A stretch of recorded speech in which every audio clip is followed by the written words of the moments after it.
annual award ceremony as well as next ইয়ারও লাগে আমরা ক্লাবর সেট আপ আছিল আমরা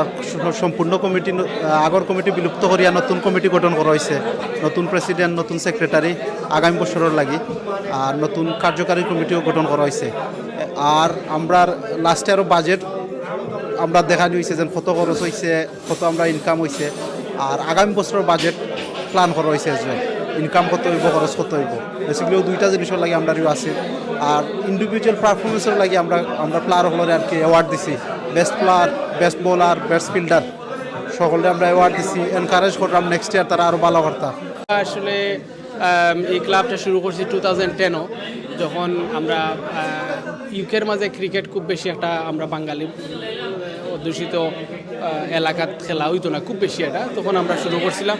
এখন আমরা তখন খুব স্ট্রাগল করছি এখন মোটামুটি আলহামদুলিল্লাহ আমরা 3টা টিম আছে আমরা বাচ্চাদের প্রোগ্রাম করি আমরা ওমেন্স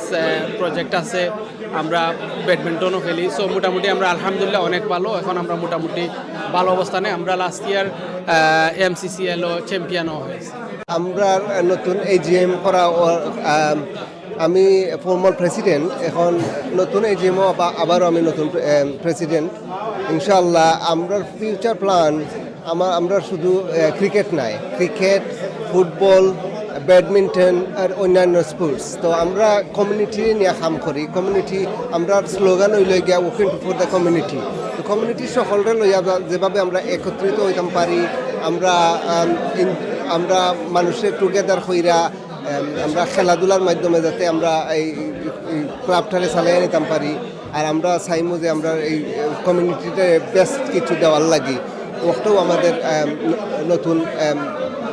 কমিটমেন্ট আজকে আমরা একটা অ্যাওয়ার্ড সেরিমনি অনুষ্ঠান হয়েছিলাম এটা তারা করছেন গিয়া United Sports Club so United Sports ক্লাবর আজকে অলমোস্ট 14 ইয়ার্স হয়ে গেছে তারা ইউকের মাঝে তারা ক্লাব চালাই যায় এটা আর তারা মেইনলি আমিও একটা ক্লাবের লগে সংযুক্ত আছি লন্ডন লায়ন্স তো স্পেশালি যারা যারা বাংলাদেশ থেকে স্টুডেন্ট বিষয়ে আইসুন বা খেলা বিষয়ে আইসুন বা বিভিন্ন পারমিট বিষয়ে তারা আইসুন ন একবার বিগিনার যারা আইসুন তারাই বেশি কিছু মানুষ কিন্তু ডিপ্রেসড পড়ে যায় খামটাম লইয়া লাইফ বিজি লইয়া ডিপ্রেস পড়ায় ওই কিতা তারা খুব বেশি ফেরসানে লাইফও থাকে তো ওটা লাগিও দেখছি যে আমরা সবাই মিল্লা যদি খেলাধুলা ইনভলভ থাকে তো অ্যাকচুয়ালি আমিও টানি আরও ডিফারেন্ট ক্লাবেও তারা টানে যে প্লেয়ার টানে ওই কিতা যে খেলাধুলার লগে এনগেজ থাকলে তারা লাইফের যে একটা স্ট্রেস আছে স্ট্রেসটা কিছু রিলিজ হয় লন্ডনে তেমন একটা ক্লাবের সংখ্যা ছিল না আমরাই হয়তো প্রথম সারির 5টা ক্লাবের মধ্যে আমরা ইউনাইটেড স্পোর্টিং ক্লাব একটা হব তো আমাদের মেইন উদ্দেশ্যই ছিল যে আমরা এই প্রবাসে যারা থাকি প্রবাসে বিনোদন বা খেলাধুলার তেমন সুযোগ সুবিধা তখন ছিল না আর আমরা যেহেতু বাংলাদেশ থেকে এসেছি ক্রিকেটটা আমাদের পছন্দনীয় একটি